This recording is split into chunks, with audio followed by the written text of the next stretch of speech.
Hello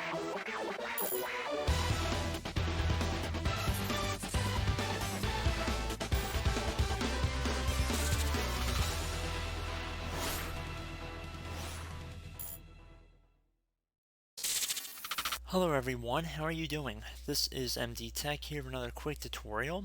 In today's video, I'm going to show you guys how to resolve if Google Chrome seems to be taking a long time to open or start up on your computer. So hopefully this should be a fairly quick tutorial and we're going to jump right into it. And we're going to start by opening up a web browser, or specifically Google Chrome.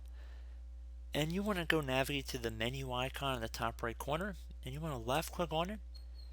And now you want to left click on the More Tools area that comes down from the drop down context menu and select Extensions. So if you have any extensions listed in here, I'd recommend taking a look. Any extension that's on here, you're more than welcome to delete. It's not going to compromise the integrity of your web browser. However, I should note that if it's no longer necessary, or you don't use it, or you didn't even know it was there, I'd recommend just disabling that or removing it altogether. So that's one good way to definitely speed up your web browser a bit. Another way I would recommend would be to open up the Start menu, and this applies to not just Google Chrome, but just about every web browser. And that would be to type in command prompt, and you'd want to right click on it and then select Run as Administrator, and then you want to select OK.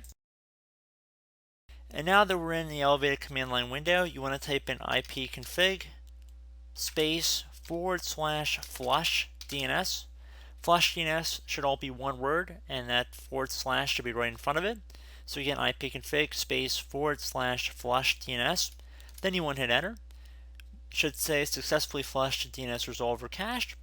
Now that you've done that, you want to type in net sh space winsock space reset.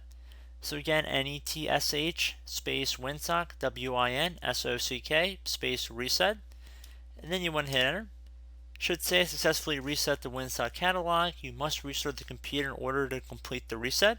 So close out of any open programs or applications you have on your computer, restart your computer, and hopefully the issue has been resolved. So as always, thank you for watching this brief tutorial. I hope I helped you out, and I look forward to catching you all in the next video. Goodbye.